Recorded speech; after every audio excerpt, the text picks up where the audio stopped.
Hyderabad Begumpet axis bank లో భారీ scam వెలుగులోకి వచ్చింది.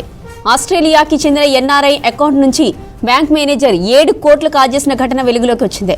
చెక్ల సాయంతో సంతకం ఫోర్జరీ చేసి బ్యాంక్ మేనేజర్ వెంకటరమణ డబ్బులు కొట్టేసినట్లు తేలింది. 41 విడతలుగా 7 కోట్ల రూపాయలను మేనేజర్ డ్రా చేసినట్లు గుర్తించారు. స్కామ్ లో బ్యాంక్ మేనేజర్ తో పాటు కింది స్థాయి సిబ్బంది ప్రమేయం ఉన్నట్టు అనుమానిస్తున్నారు. స్కామ్ పై 2024లోనే పంజాగుట్ట పిఎస్లో బాధితుడు కంప్లైంట్ చేశాడు. ఇన్నాళ్లు ఎంక్వైరీకి రాకుండా వెంకటరమణ తప్పించుకున్నట్లు పోలీసులు చెప్పారు. బ్యాంక్ మేనేజర్ను అరెస్టు చేసి రిమాండ్కు తరలించామన్నారు పంజాగుట్ట పోలీసులు.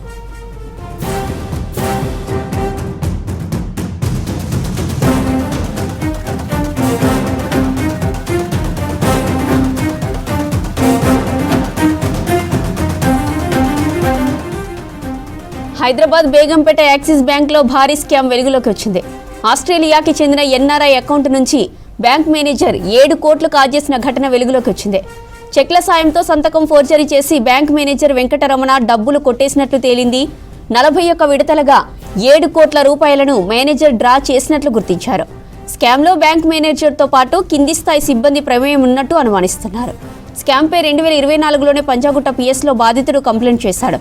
ఇన్నాళ్లు ఎంక్వైరీకి రాకుండా వెంకటరమణ తప్పించుకున్నట్లు తెలిపారు పోలీసులు. బ్యాంక్ మేనేజర్ను అరెస్టు చేసి రిమాండ్కు తరలించామన్నారు పంజాగుట్ట పోలీసులు.